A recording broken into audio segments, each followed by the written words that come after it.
children are entitled to special protections. The amendment recognizes the importance of our international cooperation because our liberation is independent. Those are separate words, dependent on each other. This amendment was crafted the week that November 12th of this year, the Director General of the United Nations announced that the Food and Agricultural Organization of the United Nations considers, in respect to this amendment, all the civilian population in Gaza to be food insecure. 100% of the population, all of the people. What does it mean to have 100% of the people food insecure? This amendment points to the fact that this extraordinary, our colleague reminded us, extra and ordinary earlier today, that this amendment points to this extraordinary crisis facing Palestinian children across the occupied territory, which includes Gaza and the West Bank and East Jerusalem. Just like our governor's call, this amendment requires us putting people over politics and necessitates that this 74th General Assembly take action now to provide immediate relief, but not at the expense of other vulnerable children. This was supposed to take a couple of minutes earlier, and I won't speak to motives, but I speak to this amendment because, as I said, I do not have the luxury of being silent about something that my mother took me to learn about as a child, that my friends nationwide are working together in support of. We care about feeding our kids, and we care about feeding all of ours and not creating a generation of who remains that is food insecure and that is hate-filled and vengeful. 100%.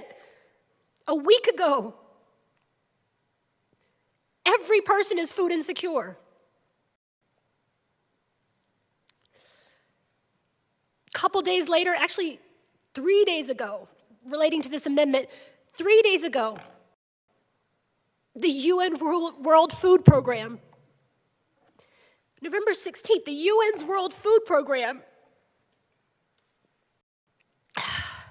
clarified that now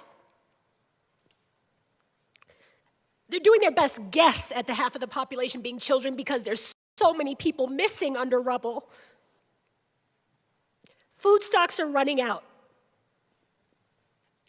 Colorado families know about hunger too, as this amendment points to, and markets and bakeries have closed.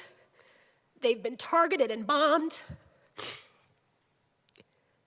People are not allowed to collect rainwater. The most basic foundational elements of nutrition are being denied. And this amendment asks us to consider that Colorado not only has the precedents already mentioned, but we don't just have a precedent of a relationship with these issues, we have a precedent of a relationship with this issue.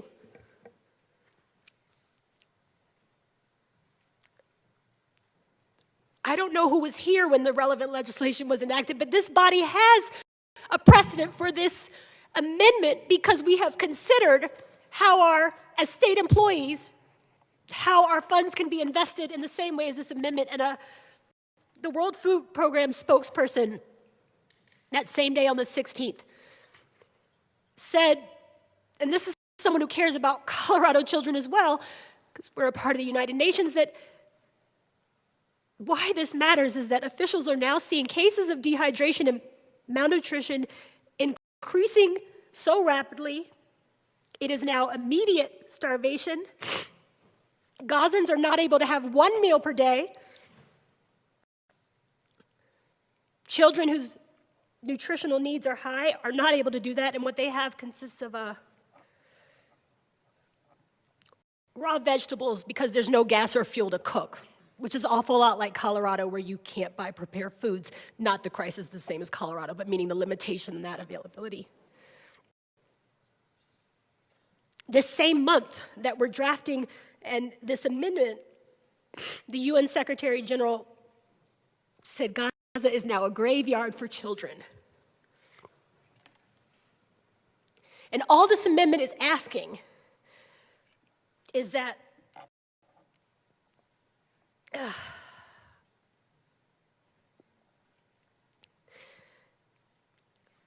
I said 170. It's ranged from 160 to 171 of known children a day since my birthday. Those children aren't starving anymore, but the ones who have remained deserve a state that gives it, the state that cares, to make better financial decisions when it comes to the limited impact we can have. There are people who would want you to think that this amendment, I'm not talking about the motives of anyone here, but would be controversial because they suggest that Jews and Gentiles, that Arabs and Palestinians and Israelis and Americans, that we are necessarily divided on the issue of children, and it's a lie. Of course there are policy differences. But you have to look no further than any of major train stations or consulate across the country to see that people are doing what they can, and this amendment gives us a chance to do what we can to be on the right side. It is an acceptable choice to vote no. But it is not acceptable to vote no on this amendment because you're concerned about interfering with federal eligibility, because it's carefully crafted to ensure that it's conditional. It only goes into effect as long as it's consistent and in alignment. It is okay to vote no for your policy reasons or personal reasons, but not because you're going to use the excuse of, well, we don't want to dictate what poor people can spend their money on. We're supposed to be on the side with this amendment of our predecessors in '78, who the version of this that I wanted to run just copied and pasted without attribution, just copied and pasted things we passed in the past, that were much more direct in calling out, using words like evil and apartheid and intentionality. We're supposed to be on the side of that, and this amendment gives us a chance to recognize that when we lock Coloradans out of this house, their house, they're supposed to know that there's someone's, giving up on grammar, in here who hear them.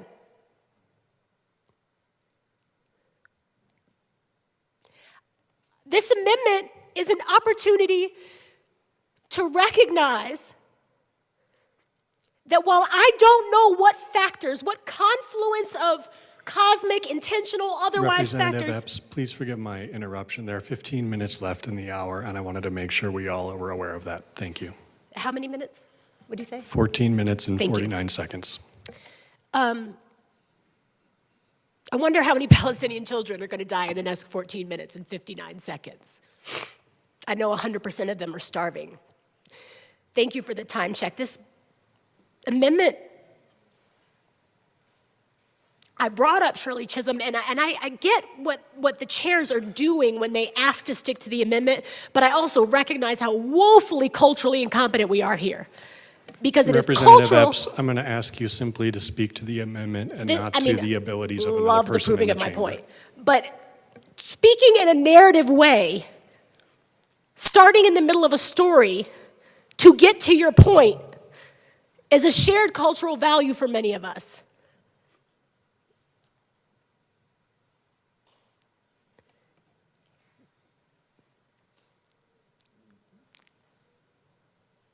You know, in the occupied West Bank, which is mentioned explicitly in this amendment, including East Jerusalem, settler attacks have risen since my birthday from an average of 3 to 7 a day. According to the UN Office of the Coordinator for Humanitarian Affairs, the Army, we have new flags representing countries we care about. The Army are burning, destroying food stocks, puncturing the tanks that have collected water and releasing them into the ground, burning what crops are existing. taking folks as olive trees. And this amendment gives us an opportunity to think about when we're talking about nourishment of children, that if we don't do anything else, that the least